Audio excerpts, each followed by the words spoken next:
Hello and welcome back to the land of SIKA, and we're just about to take Ustakar Castle here, or at the very least I hope we're going to be able to, because there's a record-breaking amount of units in the garrison here. I'm actually really surprised that we're seeing such a large amount of defenders, because it's been, well, I don't know actually, because there's a lot of time in between us attacking these guys and us actually being able to get to the point where we need to get to actually inflict some internal damage against them, because obviously the NEKENIANs have been left alone for quite some time. I'm actually going to be in a bad situation right here.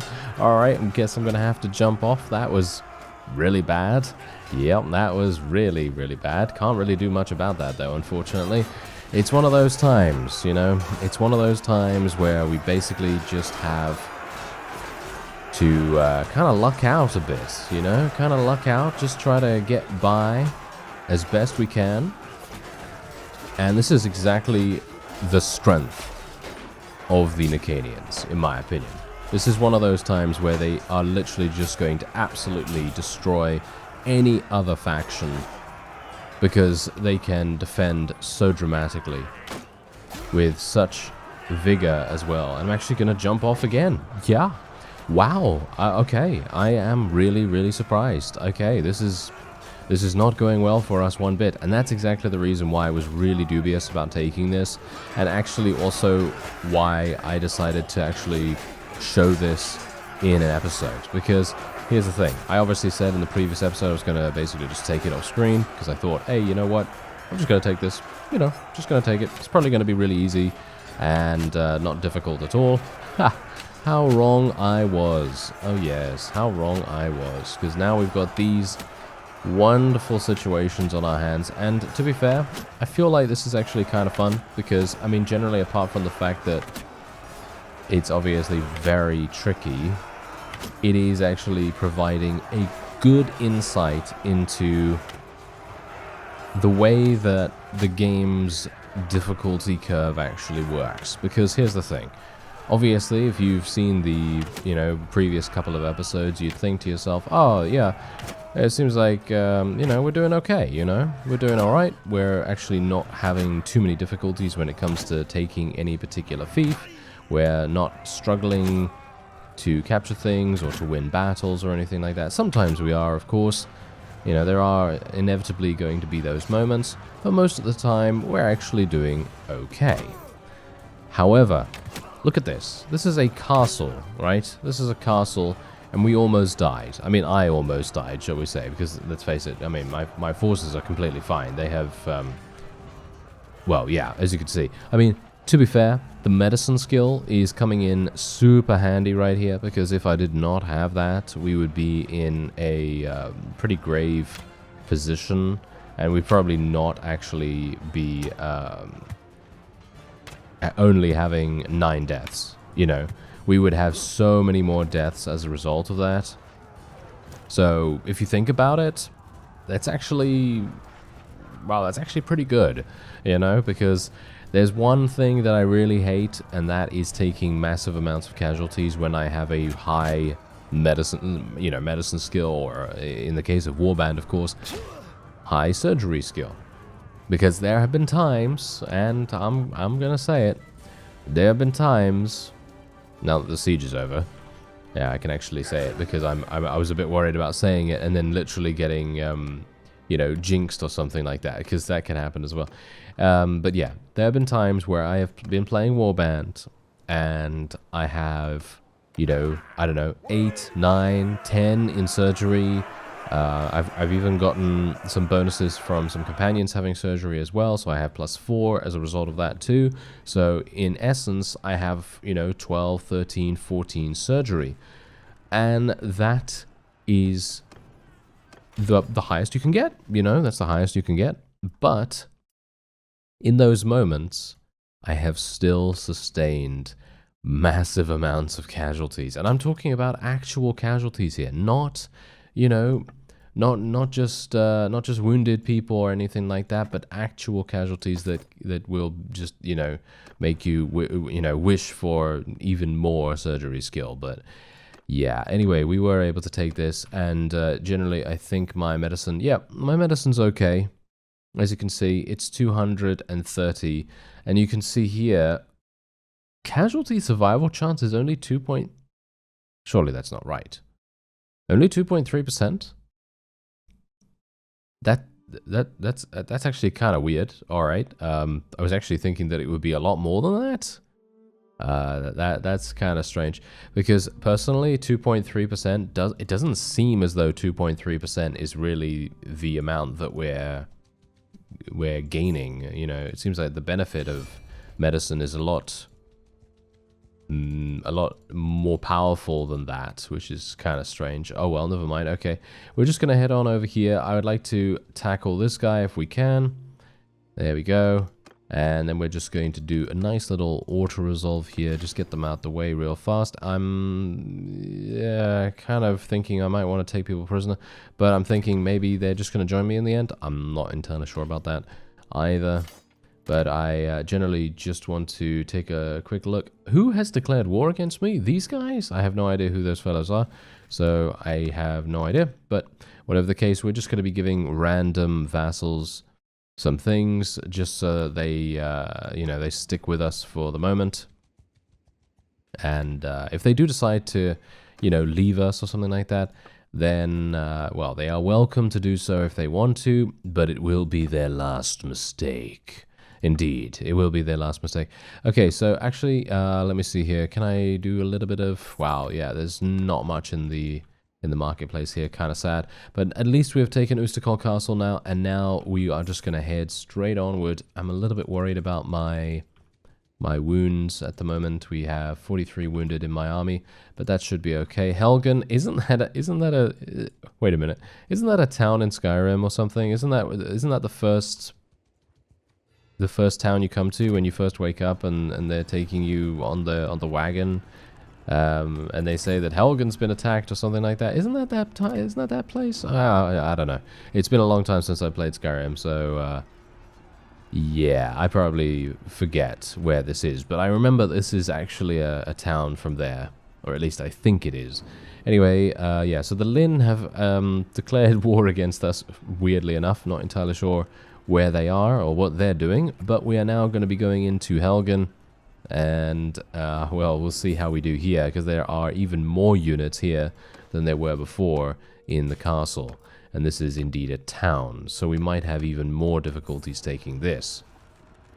Alright, hello there, sir. What are you doing? What are you doing? Do you have anything amazing? No, they just have robbers and things like that, so that's actually fine. I am at 51% HP. See, now this is exactly the reason why you have to be really careful as well, especially in the land of SIKA. Obviously, in native Bannerlord, you're not really going to have an exceptional amount of HP, which, much to my disdain, you know, and to my disappointment, is kind of sad, because I personally feel like if you're going to be playing a game that is partially RPG-esque, it might make sense to have a situation like this where you have more HP dependent on your HP dependent on your HP? No, that's what I was about to say, but no, that is incorrect. More HP dependent on your level. That is what I want to say. Indeed. Dependent on your level. So the higher level you are, it stands to reason that you would be, you know, harder to kill, or at least that is what would be kind of nice. But whatever the case, that's not too bad, because obviously if you want realism, then obviously the level, you know, level per, you know, thing that increases your HP, that's obviously not going to really stand up. And I know a lot of people really do love the realism mechanics in the game, which is absolutely fine. You can if you want to. But personally for me, I'd love it if we had a little bit more RPG-esque stuff, because obviously we do have RPG elements, but I feel like we should have more of that. I think more of that would be really, really fun, but obviously that's not going to happen, because we know when the game is going to come out, you know, we know when the full release is coming, and that is inevitably going to kind of cement how things are going to be going forward, because there probably won't be too many extreme gameplay changes forthcoming in that, possibly. I obviously can't say because I'm not a part of the development team in any way, but, you know, there's usually a pretty big indicator, you know, considering the game is coming out, that they're not going to really think about changing anything too major from then on. They might do some things. I don't know. Maybe they'll bring out some expansions. I actually have no idea. I have no idea what they're thinking, but that would be kind of cool, wouldn't it? That would be kind of cool. But yeah, I mean, as the game is actually, I actually shot my own fellow. Wow. Okay. Never mind. I'm so sorry, sir. Anyway, as I was about to say, as the game is already quite expensive, I'm not entirely sure how it's going to work with the expansion possibilities and things like that. Because I think it would be kind of cool, but it very much depends on if they do paid DLC or if they do free DLC. I really have no idea. But yeah, I guess we'll find out in due time. But yeah, apart from that, I'm just very much hoping that the changes that are going to be forthcoming in the full version will be solid. I mean, we can only assume that they will be. I mean, why wouldn't we expect that, right? What's actually going on here? What are my forces doing? They seem to be a little bit stuck. Yes. Quite a bit stuck, in actual fact. Okay, let me just speed things up real fast. I'm just gonna stand over here real fast as well, just to make sure I'm not getting absolutely murdered. Yeah, this is kind of weird. I don't have any arrows anymore either, which is really bad. Okay, let me just run away from here. Okay, my forces, can you actually I don't even know what my guys are doing right now. They seem to be kind of a bit stuck. They're mostly stuck because of the gate. They're trying to open the gate, but when they open the gate, they're then thinking that there are enemies in the wall, and then they want to attack the wall. So yeah, okay. Please let me hope that that is actually going to be looked at and fixed in the full version, because if the AI is left like this, that would not be too good. Let's just say that. That would be very, very sad indeed. Yeah. I guess we can only hope that it will be fixed. Let's have a look-see here. Okay, now my forces are actually starting to go to where they need to go. Seems like there was some weird thing going on there, but yeah, that shouldn't really happen in a game that's going to be coming out real soon. But of course, they have said also that they're going to be supporting the game for a few months after the release of you know, the full version. And I'm not sure what a few months means. That's a little bit ambiguous. So we can only, well, as I say, we can only hope that they're going to support it for enough time to make sure that all the bugs and various gameplay refinements are done relatively nicely. And then we'll see. We'll see what actually happens. But I guess we can only be very pleased that the modding community can now, you know, rest easy, and they can, you know, get to actually using the modding tools appropriately without having to worry about the fact that their hard work is going to be made more difficult by the game updating consistently. Because if it does update, then obviously the modding teams have to do all kinds of annoying busy work, and hopefully that's going to be reduced in, you know, in the with the introduction of the full version. So anyway, I guess we're gonna have to do this ourselves. Are you serious right now that I literally have to do this myself? Guys, what are you doing? Oh, this is kind of weird. All right, yeah, this is really strange. Never expect this kind of thing to happen.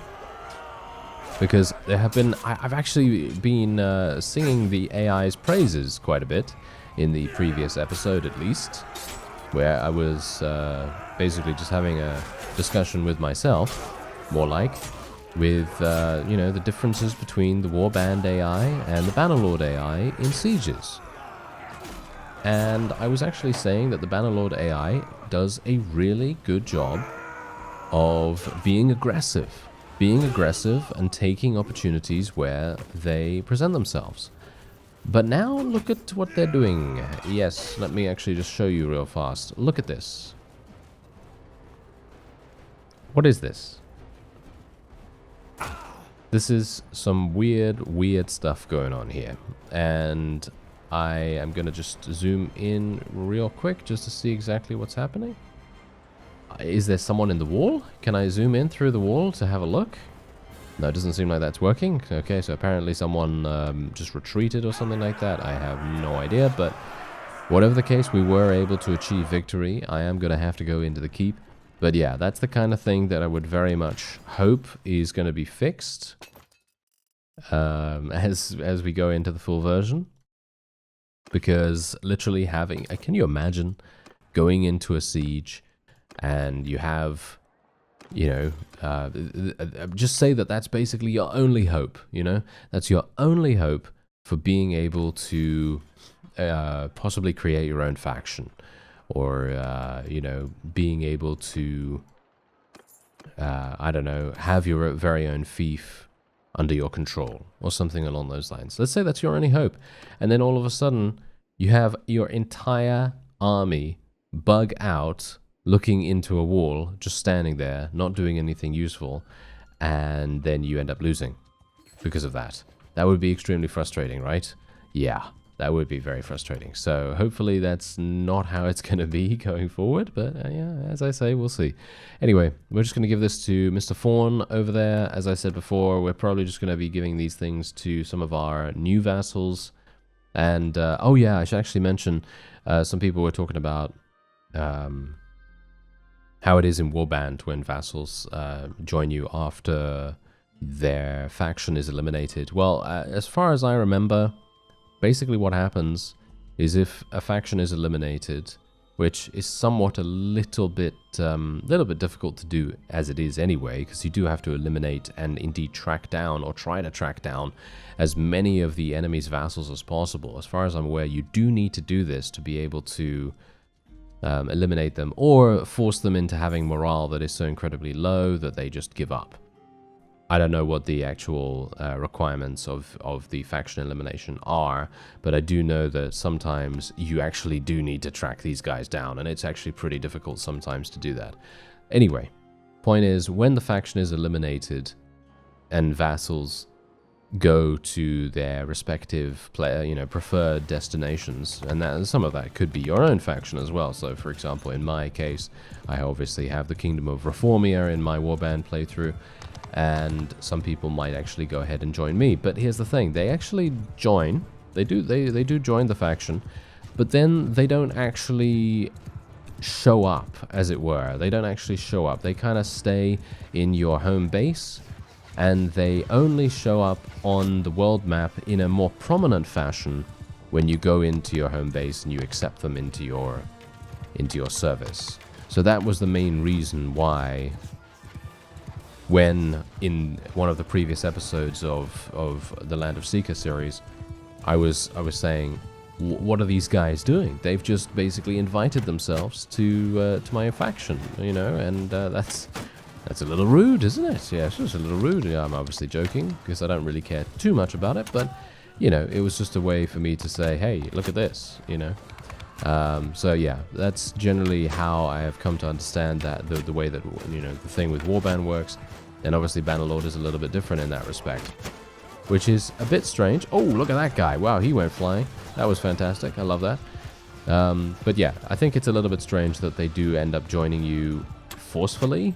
I don't really mind that, to be fair, that much, because you don't obviously have to give fiefs to these new vassals if you don't want to, but the way that I have had it presented to me in recent times is, you know, me taking the NEKENIAN territory, for example, is a good highlight here, is that the vassals that have joined me, and forcefully joined me, bear in mind, they are the only ones on the voting ticket.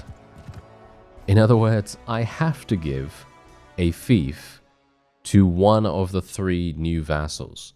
And what if I don't like them, you know? What if I don't like them? What if they have bad relations with me or something? Because there is actually, or there was actually, a clan that had negative, I think it was negative 21 relation with me. And you know what I did? I literally just spent a massive amount of influence gaining relation with that clan. Because I wanted to make sure that I wasn't in a situation where I would basically give a fief to this fellow and then he would just immediately leave. So that was something that I had to rectify. And as I say, personally, I'm not a big fan of that whole thing where it's basically just out of your control.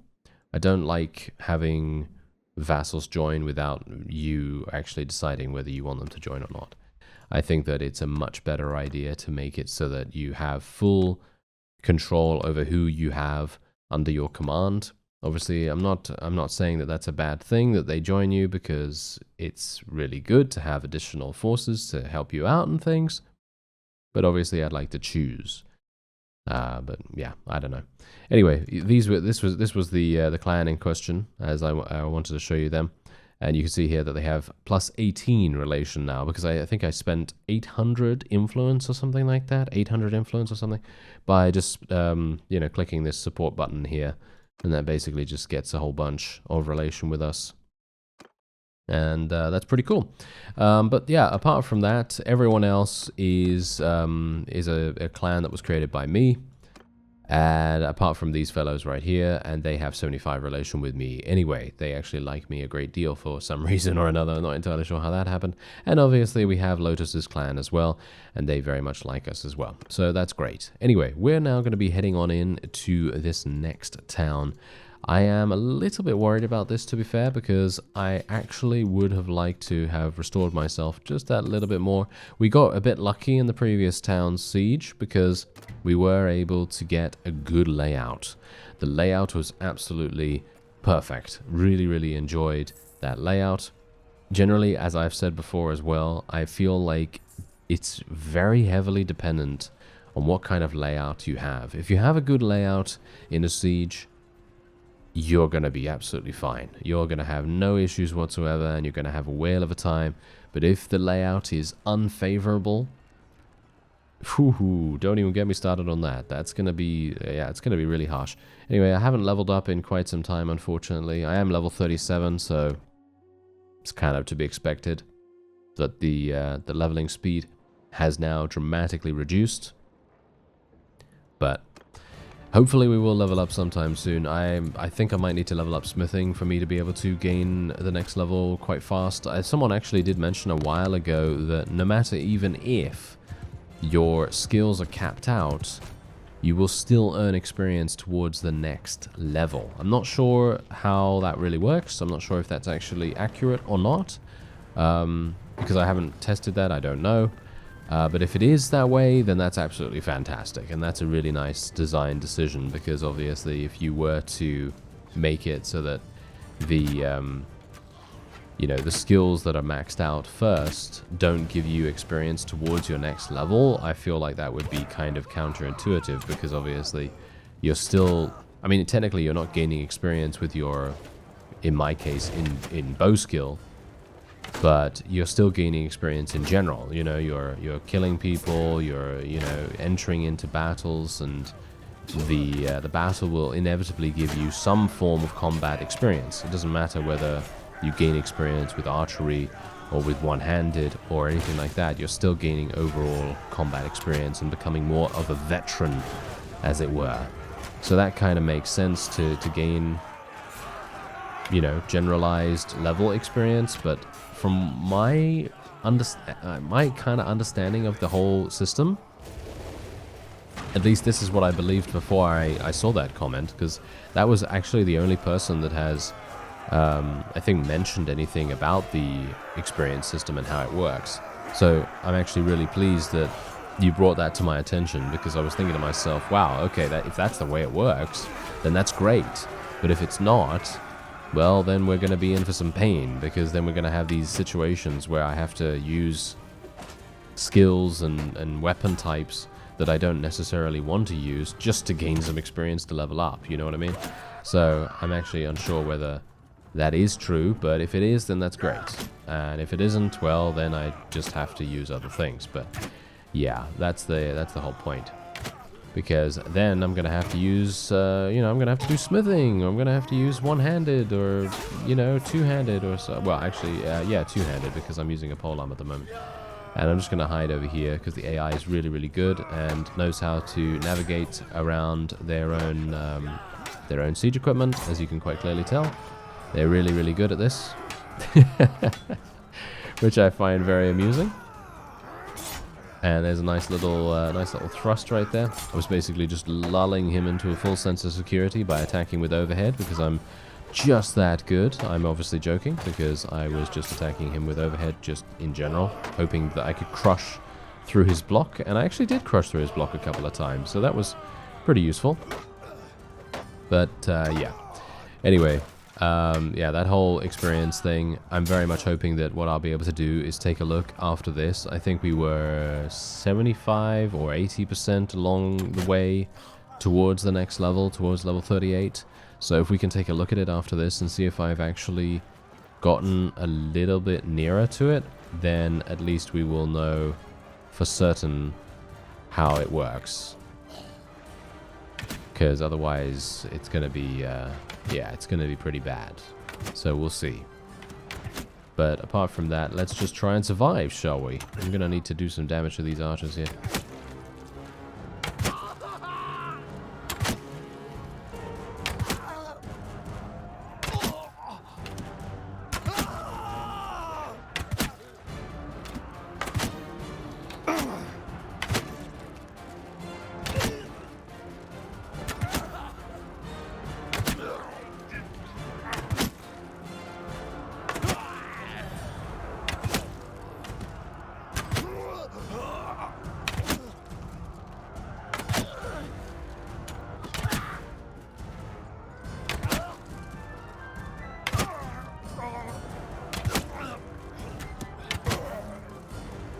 Well, this is giving a whole new meaning to fish in a barrel, isn't it?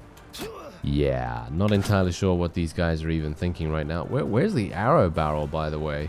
This is kind of weird. Why would there not be an arrow barrel right here? There is one over there, but not over here. Oh, okay. Well, guess I just have to make do. Unfortunately, this is not great, because I'm not entirely sure where my forces are.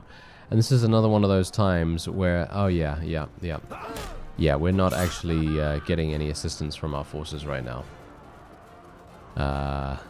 Yeah, because obviously my forces are coming in from 2 different points, and once again the AI is proving to be very hesitant about where they want to go and what they want to do. Because as far as I'm aware, I have, can't actually tell where my people are. That's the main problem here as well, because that's the thing. I was actually wanting to mention that as well. Being able to use the Alt key to show where your enemies and your allies are in a siege would be fantastic. As it stands right now, it is only possible to do this in a field battle, which I gotta say, I'm very happy that we have the ability to do that. Obviously, they decided to use the Alt key solution instead of the battle map, because that's what it used to be in Warband. You'd have a battle map and you'd be able to access that through the default key, which is backspace. The backspace is the default key for that, and usually I remap it to middle mouse button, so you can obviously use that, and then you can see where your enemies are and you can see where your allies are, and so on and so forth. And in certain cases you can even use the battle map to command your forces. So if you want to do that, you can. But now here's the thing. In Bannerlord, they obviously changed it so that there isn't actually a battle map, as far as I'm aware. I think there... Is there actually a battle map? I don't think so, right? I don't think so, no. I'm seeing it now, that's the thing. And now I'm getting mixed up, you know? Now I'm getting mixed up, so it can happen. But anyway, the point is, no battle map, but you do have the Alt key. So when you hold down the Alt key, you obviously get a sort of like an overlay, like a UI overlay on your screen that basically says to you, okay, you have this many cavalry units in this area, and that many archers, and that many infantry, and so on and so forth. And they show that for both sides. They show that for your side and the enemy. And Personally, I'm not entirely sure why they don't show those for why the alt key doesn't work for sieges. And I understand. Okay, I get this. I know what some people might say. They might say, oh, yeah, it's probably just because, you know, they just don't want to have the player. Oh wow, we actually lost a companion. Whoa, okay, that's a pretty significant deal. We haven't lost a companion this entire playthrough, but okay, there you go. Anyway, the point is, if you hold down the alt key in a siege and you know where the enemy is, then obviously you know where their weak points are, and you're not going to be able to know that without sending spies in or something like that, from a realistic standpoint. So obviously you may say that, or people might say that as a way to say, well, you know, it just doesn't make sense for you to be able to know and have that information at hand. However, and now think about this, obviously there isn't a spy system in the game. There isn't a covert operative kind of thing going on. There isn't anything like that. So of course you're not going to have the ability to have that information available. However, what about if you did have that particular functionality? What if you did? Wouldn't that be amazing? Being able to send spies into a particular fief to gather information. Information that you can then use from a realistic gameplay standpoint. In other words, holding down the alt key and then having the unit positions of the enemy available to you, and also the unit positions of your own forces.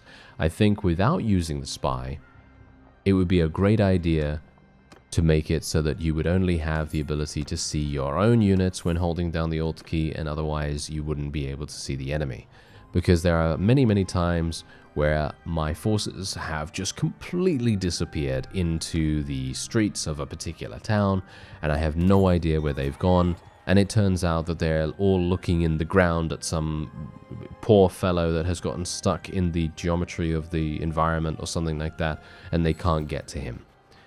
And that kind of thing would be kind of cool for me to be able to see that, so that I can say to myself, okay, I'm just going to retreat and then go back in or something like that. You know what I mean? So it basically would just make things a little easier and a little bit more accessible in that respect. That's it. That's the only reason why it would be really cool to have the alt key. Obviously, as I said before, it's probably not realistic to be able to know where the enemy's forces are initially, but what if you were to have some other thing that you could do to access that, like a spy? I think that would be kind of cool. Anyway, let's take a look at our experience. Did we actually gain experience? It doesn't look as though we've gained experience, but maybe we have. I mean, I am technically not maxed out in terms of polearm skill, but it's such a small amount of learning rate that I have at the moment, so it's not really going to be assisting me that much. But I am capped out in riding and athletics as well as bows, so any of these things are not really going to give me anything. And we've got leadership here as well. One-handed would definitely give me a lot of experience, as well as smithing. So I could technically do some smithing. Should I? Smithing is kind of irritating to me because it has the stamina problem, you see. I'm just gonna create some charcoal here just to very quickly spend it, just so I can see. Did I gain experience at all? I don't know, maybe I just need so much experience that it just doesn't look like I'm doing anything with it at all. I really have no idea. But anyway, let's have a look-see here. We have Dongjing, who has aged up to level 5. This guy literally has all... What? This guy has more one-handed skill than I do. That is hilarious. He's 5 years old. Alright. Let's actually see what he's actually able to do here. Alright, endurance. Wow, he's got very low attributes. I mean, as you might expect, I guess. He can also gain athletics skill, leadership, throwing. No, I'd like vigor. Yep, there we go. There's some vigor. That sounds pretty fun. Yeah, why not? Let's do that. And what else do we have? Riding skill. Yeah, we'll go for some riding skill. That sounds good. And his vigor has also increased. Great. Yeah, I actually really like the child upgrading system. The child upgrading system, he says. Yes, what a wonderfully Wonderfully succinct thing to say. Yes, indeed, indeed. Yes, we are upgrading the children. Indeed, very nice. Ah, yes. Anyway, the child development system is what I actually mean.